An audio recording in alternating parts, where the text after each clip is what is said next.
I'm happy to be here today with Patti Marmon to get a human resources perspective on dignity and respect in the workplace. Patti is an HR leader with over 35 years experience in the U.S. operations of an international security company. Stay tuned to hear from Patti.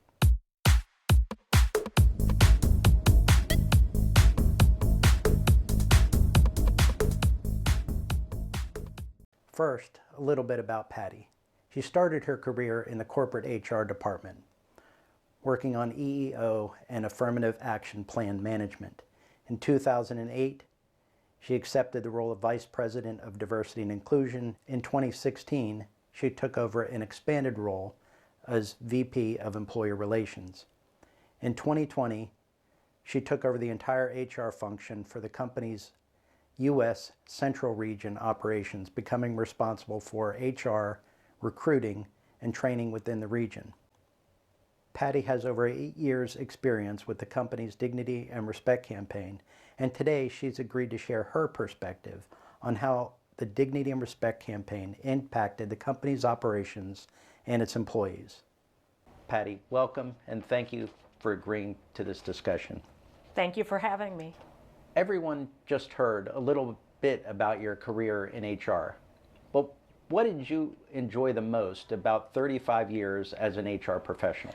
Without a doubt, it was the area of employee engagement and helping develop solutions to workplace issues, assisting senior management, C-suite management, and line employees with challenges they may have in the workplace and helping them resolve conflicts and issues. By far my favorite. Our discussion today focuses on getting your perspective on working with the Dignity and Respect campaign. What were your interactions with the Dignity and Respect campaign? Well, I was very fortunate to have a front row seat when Dignity and Respect was developed for our organization. It followed a very difficult time that we had in a branch office where I had done an investigation that was very challenging about workplace harassment and dissatisfied employees. We'd had some complaints and a lot of turnover in a particular office. And the Dignity and Respect campaign was actually developed with the assistance of that office after the investigation was over. And then I saw the company, our very large company, embrace dignity and respect as a way to, interact with each other in the workplace, but it also came as a template for resolution to a whole host of workplace issues that could be addressed and turn positive. And I also saw a decrease in complaints, a decrease in both internal and external complaints. So there's a huge return on investment from the program too. Can you give us an example of how Dignity and Respect made a difference for people at work? It was a program that employees could embrace and take part in. Employees were encouraged to become Dignity and Respect champions, to take on the pledge, and it was something that was, thread throughout all levels of the organization. So I think it showed employees that every level of management was committed to this. They developed their own committees, and amazing work came out of those committees as well. And I think it as someone who was very, really saw the value of employee engagement, it was truly a phenomenal engagement program. You mentioned two things. One was Dignity and Respect champions. What is a Dignity and Respect champion? Those are employees at any level who fully embraced the concept of dignity and respect, along with usually following the workshop or learning about it, and they helped message the dignity and respect throughout the organization. And they also formed committees where they would discuss what was happening in the workplace and how they could help encourage dignity and respect all over the workplace. And there are a lot of the, a lot of the tips that go with it that they could embrace and talk about, catch people doing good things, and it was just a very positive, positive thing for employees. Give me an example of a tip. What are you talking about? You mentioned a tip. There are at least 30 tips, and there are several that stick with me to this day. One for management is to practice patience. I think all of us who took this program saw something in ourselves we needed to work on. And I know that was one for me, and it was pretty common for those of us who've been in business for a very long time to think we know the answers to everything, to step over people when they're talking because we know the answers, and to let them get a whole question out. That was one that stuck with me because I felt that was personally something I needed to work on. And to this day, even in my personal life, I commit to that. The other one that I think everybody embraced was treat others how they would like to be treated, and understanding that not everybody's an exact reflection of ourselves. They're their own unique individuals with their unique culture, maybe, and to learn about them and understand what may be a positive thing for us may not be for them.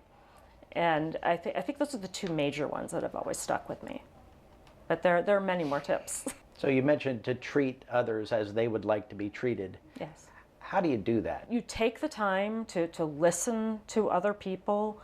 Sometimes you go with another tip, which is to learn how to be culturally competent and learn about other people and understand things from their perspective. Sometimes it's, empathy, understand, try to look at their perspective from their shoes and respond accordingly rather than just think about that way you might view something. When you treat someone as they would like to be treated, what does that do? What's the difference? I think that increases the employee's positive engagement with a company.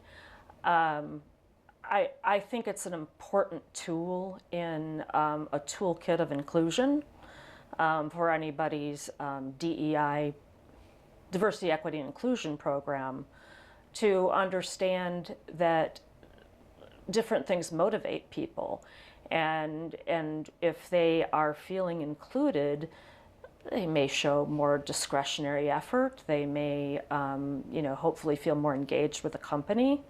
They may, just have a more positive overall view of the workplace.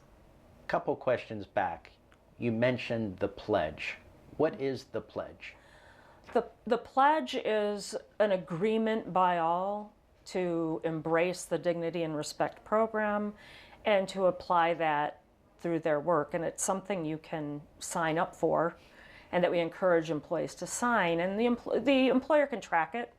And it's sort of a good deed begets other good deeds, and people, the more that number of people who've taken that pledge goes up, the more people take it. And it becomes a common thing that employees speak about, and so that's taking, as you would any pledge. It's really just pledging to be a person who treats others with dignity and respect. As you know, I often did dignity and respect workshops in locations that were experiencing hotline complaints, litigation, other indications of needing help. From your perspective, how did dignity and respect help offices that were experiencing these difficult times? I certainly have, know many situations where you did go in and do those workshops, and they usually followed, a series of complaints or other things that came up in a workplace where people were dissatisfied. It provided a forum where employees could talk. A good part of the workshop is, speaking to each other, learning about their colleagues, and so I think some of the good that came of it, we did not get retaliation complaints after a workshop was held. There was, turnover reduced. charges reduced in those offices, and they were quite proud of themselves for it was something they could all be on together as a team and embrace, and we saw all manner of workplace improvement following those workshops. Would these be situations at times where you would be involved in investigating incidents that have occurred, complaints that were made in an office? Yes, and one of the when we started this, I mean it's a good case study. So I'll talk in general, where we had an office again that had all kinds of complaints, and there was a big concern about the leader in that branch, and I was sent in to do an investigation and talk to employees. We had someone else who worked in the branch who had made the complaints. We had other people, and this is often happens, that liked that manager. So there was a lot of stirring up and difficulty in that office. Complaints abounded. There was distrust. So when I went in and did that investigation, and we did end up removing a manager in this case. So when you think about that happening, I mean that creates a lot of fear, dissatisfaction, or relief from some, or people who are relieved may be worried about people who aren't relieved, and if they're, and as an employer, we're concerned about retaliation cases because there's been a big, a big investigation. So that workshop that comes in afterward and the development of that program settled those waters and gave the employees a chance to heal. Some didn't buy in right away, but they eventually did. And it also showed the company is going to continue caring about you after this has happened. We're acknowledging a big thing happened. We will keep working with you. We're committed to you. So that was the first one we did, and we employed that method many times afterward. And I can't say there was ever a time it didn't work. If someone isn't going to commit to that, then that employee maybe doesn't stay with the company, because it's such an important part of our culture. When you say it's such an important part of our culture, what specifically are you referring to? What is that cultural piece? The cultural piece is the emotional engagement of employees to the company's mission.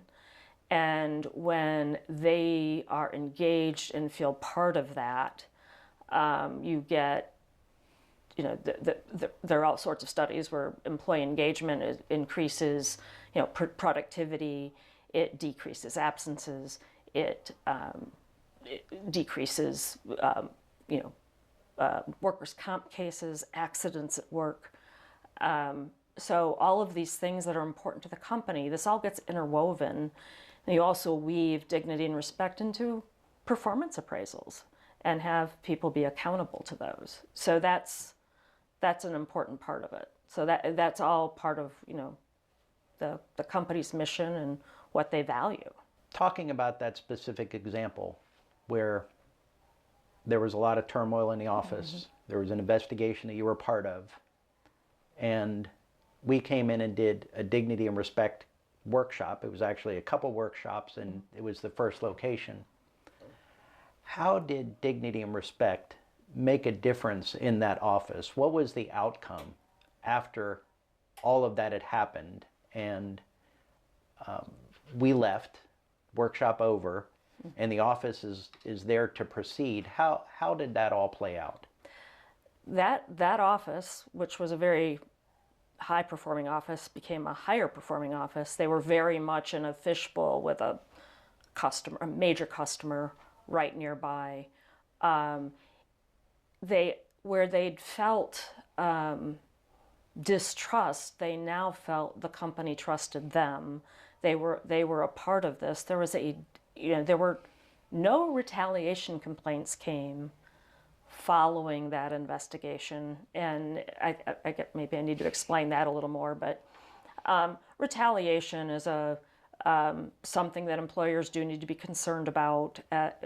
Employees can file complaints about that, with any number of agencies. And after a big case like this, you do get concerned about that. But we had no complaints like that. They all felt a part of the company. They embraced the dignity and respect method. If I remember, they even made a video about it. And there was a pride in being in that office again, in that very important office.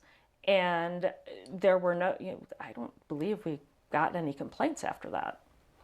So there was very definite improvement there. Did the dignity and respect work in that office make a difference for how those employees felt about each other?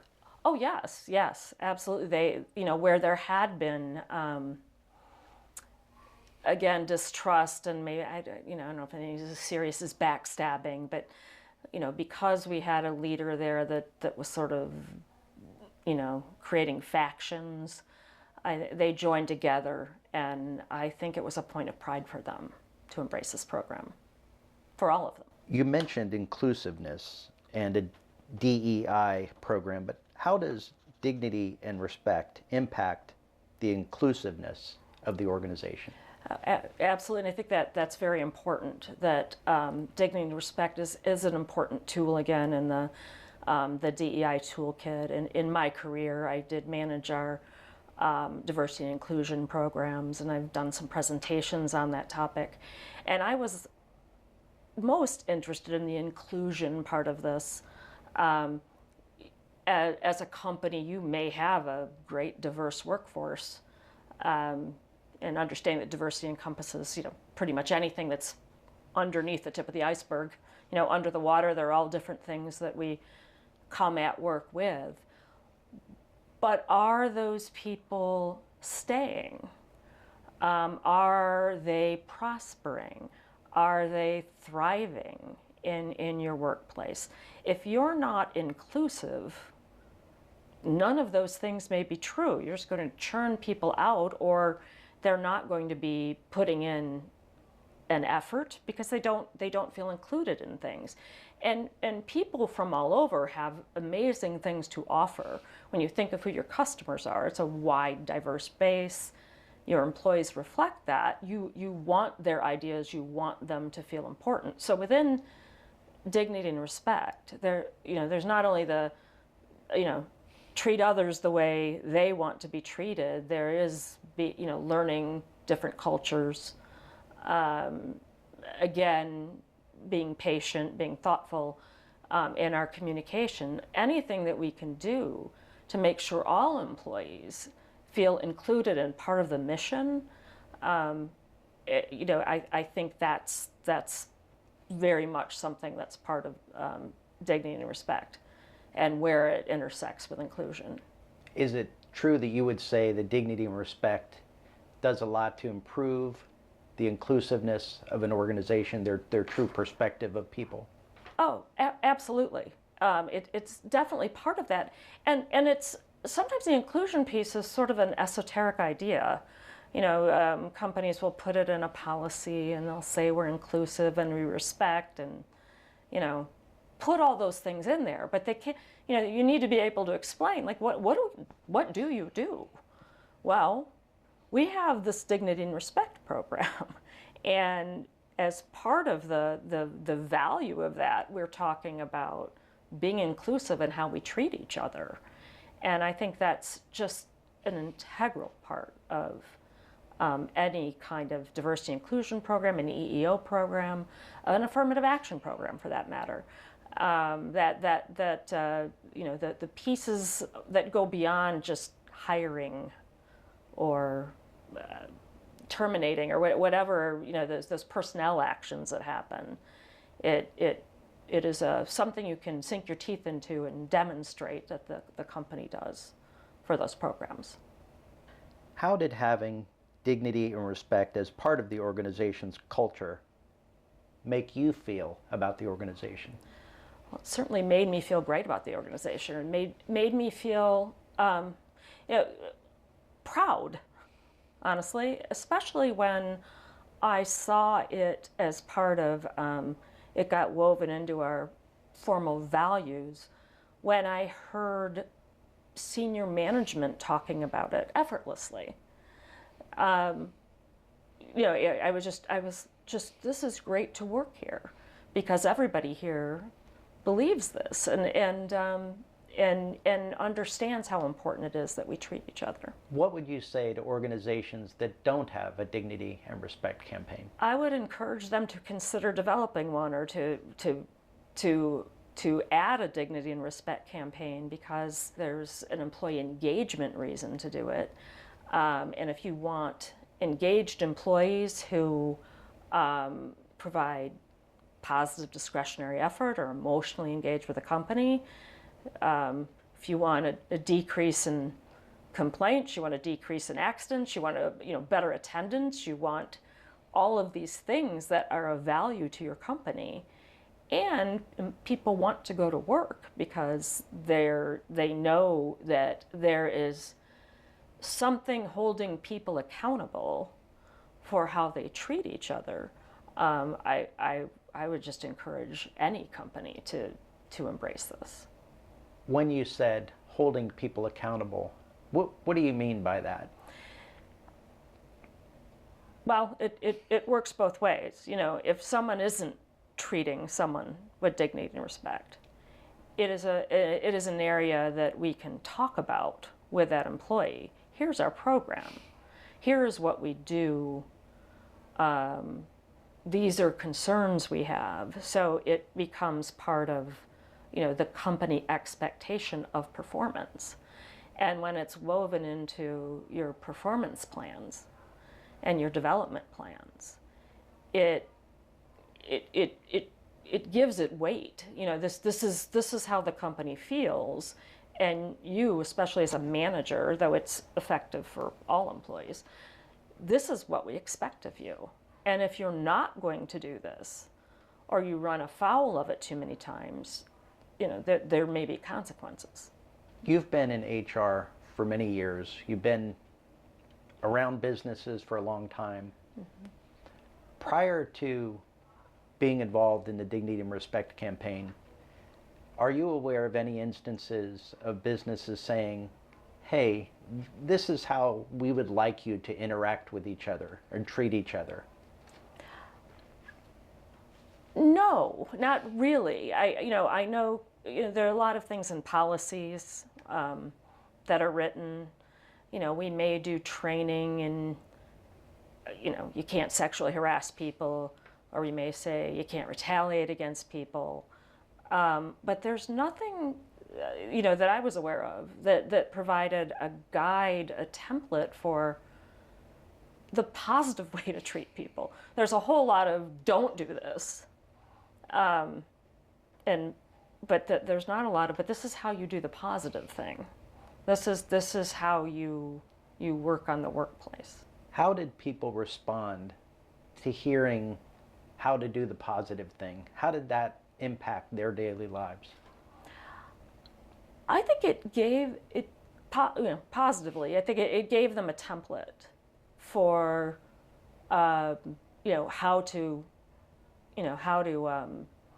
interact with their employees, especially in complex situations. Again, sometimes there's the after the investigation piece.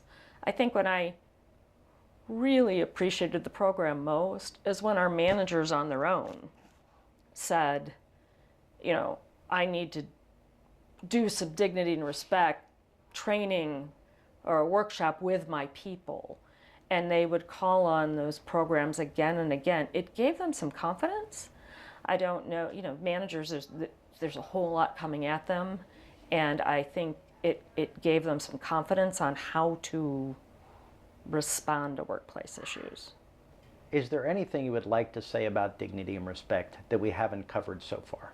I would encourage employers to fully consider the program, and maybe we've talked about that some, but I can't stress enough that I don't know that there's enough training out there on how to foster a positive work environment. There's a lot of training about how not to do things or what is against policy. And maybe you have some nice development programs or things like that. But the whole concept of how we treat each other is sometimes missing. And I think this gives you a positive approach, a positive template, and it also we talked earlier about investigations, and I could probably talk about that forever, and what happens before, during, and after investigation in the workplace. Too often I think we do an investigation, we dabble around, we fix a problem, or maybe we don't, because there wasn't a problem, and we don't, so we're dabbling with that. Then we wind it up and walk away. And I think that's often the case, where the employees are left with, what happened, where do we go from here? So I think I just can't say enough about keeping track of what happens after an investigation and bringing in this program will help to heal what happened before, because no matter what with an investigation, someone's going to be unhappy. Some people are going to feel insecure. And, just employing this and keeping in touch with employees with this program afterward, I think is one of its greatest values. Patti, thank you. Sure. Really appreciate you coming in here and talking about dignity and respect. It's one of my favorite topics, and I suspect it's one of yours. But thank you very much. Thank you. Really great having you. Thank you for having me.